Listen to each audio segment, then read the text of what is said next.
Hi everyone, it's Alyssa here from my kitchen, and we are here with October's spice of the month, which is cloves. So you can get whole cloves or you can get ground cloves. I gave you ground cloves. Cloves are, how do you even describe? It is, according to the pamphlet, astringent, kind of reminiscent of camphor, but hot with a little sweet. It's a really interesting spice, and I think some people might be a little afraid of it, and they know that it's in, like, you know, pumpkin pie spice kind of a thing, or pumpkin spice latte, but there's more that you can do with it. How is it different from cinnamon? It's so different from cinnamon. Right? We all know cinnamon's not that strong. It doesn't have that astringent camphor kind of flavor. It's a little sweeter, a little warmer. And nutmeg, some people don't know when you would use one or the other. Nutmeg is much warmer and doesn't have the same camphor kind of astringent smell. It's there a little bit, but nutmeg is a lot warmer.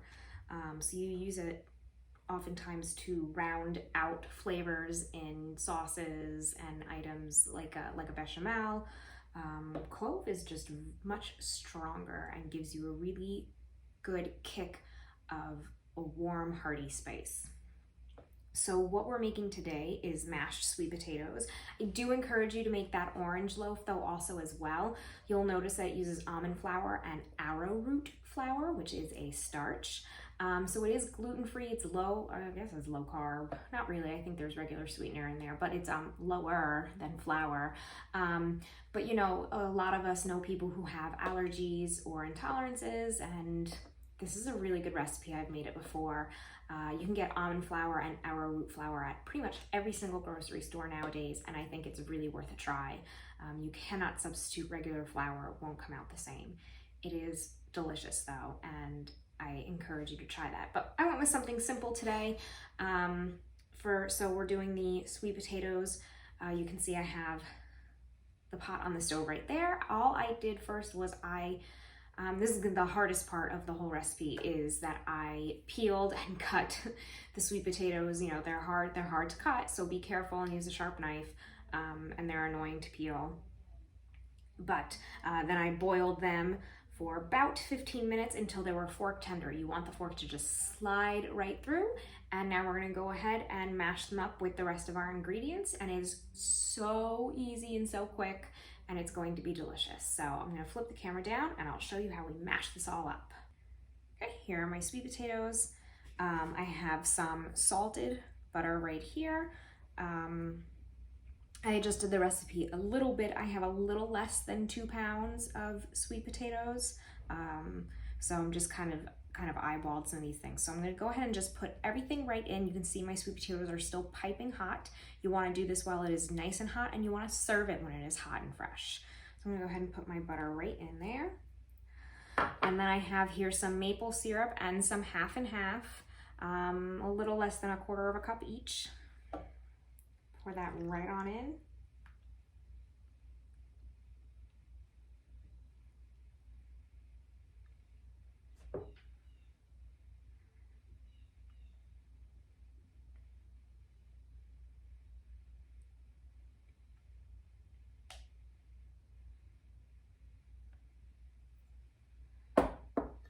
And my spice blend, so that's the cinnamon, the nutmeg, and the clove right on top. You can see the clove is a lot darker.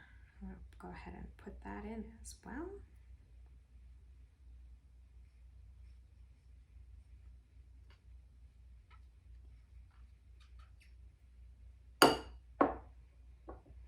And you can use a potato masher. I don't have a potato masher because I just don't mash my own potatoes that often, so it's just not a thing that I do. So you can use a nice, strong, sturdy fork. They're soft enough, it's fine. So we're gonna go ahead and start mashing. Clove goes really great with squash potatoes, apples, beets, onions, oranges, of course, as you see with our other recipe. Goes really great, of course, cinnamon, nutmeg, ginger, fennel. There are actually quite a few recipes that, you know, not even just sweet dessert recipes that I said, oh, I might want to try. Goes great with pork. So you could do like, you can really melt down together in your pot some apples and onions, really get everything caramelized and broken down, and add some clove to that, and toss it on top of your pork, and that would be really, really good. And your butter is salted, so you don't need to add more salt unless you feel like you need it. Of course, these are your mashed potatoes, so you can taste them and do what you want with them.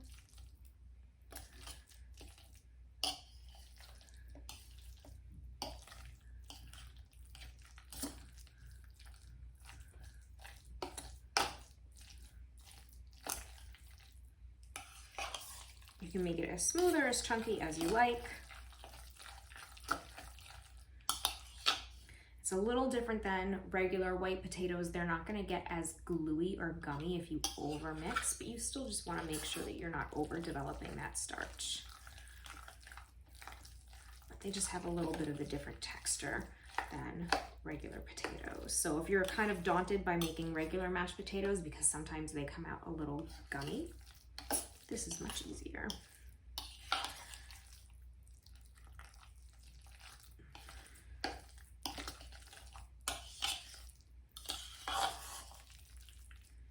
Okay, that's really it. So you're gonna wanna serve this as fresh and warm as possible. If you're making this fresh for dinner and you're gonna serve it today or whatnot, but you're not quite ready for the rest of the meal, put this in a warm oven. Put it in a tray and put it in a warm oven to keep warm. It'll reheat just fine in an oven as well. That's okay. You can make this ahead of time, but you don't want it to get kind of liquidy, so, you know, put it in a baking pan and make sure you reheat it in the oven. All right, I'm gonna give it a taste and make sure my seasonings are all good. I'm pretty sure I got all of these chunks out. There are still some chunks in here. There are even some little pieces of skin that I kept on, made sure that I washed it really well. No problem.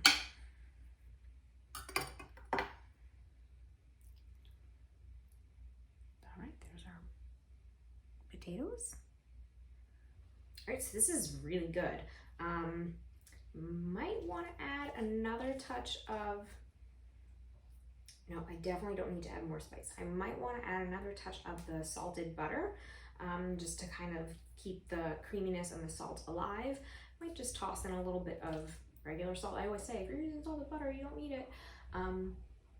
But sometimes you just do, because every salted butter is different, and that's why they say when you're baking not to use salted butter, because you can't determine how much salt is in it. Every brand, every manufacturer is different. So I might toss in just a little bit of salt and give that a stir. Just to bring out some of the flavors. I definitely don't need more spice. And here's the thing, is the cinnamon and the nutmeg are in the background and the clove is more forward. The clove is the strongest spice, but we put in the same amount of all three of them. Clove is definitely the most forward one. It's just such an interesting flavor. But normally people think, okay, I'm gonna make mashed sweet potatoes, and they just toss in some butter and cinnamon and call it a day. Maple syrup, a little bit of half and half, and the combination of all of the spices will make it very well balanced. And the clove is definitely the star here. Okay, one more taste.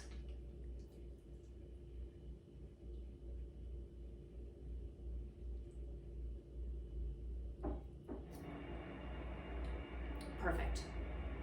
Just needed that little bit more just to highlight the flavors. Salt highlights your flavors. It doesn't, it's not that bad for you when you're cooking at home and you're using it in small quantities. It's not like a restaurant, which would use so much more salt. or processed foods. So that's it. That is our mashed sweet potato. I've got this whole bowl. It's full of vitamins and fiber, and it's delicious. I'm really excited to have this. I'm gonna have it with some chicken and apple sausage. It's gonna taste delicious, and the clove will also complement the flavors again of the apple and the fatty chicken that's in a sausage really, really well. So take a look at your clove pamphlet and see all the different pairings and maybe come up with some ideas for yourself or look up some more recipes. I hope you have a newfound appreciation for clove and you're not so scared of it anymore. It is a strong, strong spice, but it sure is delicious. All right, that is it for me for this month. Stay tuned. For next month, we are doing mulling spices, something completely different, and we're gonna try something really fun with them. So I'll see you next month. Sign-ups for mulling spices start on the 1st of the month, the 1st of November. It'll be on the website, or you can give us a call. All right, everyone, see you next time. Bye.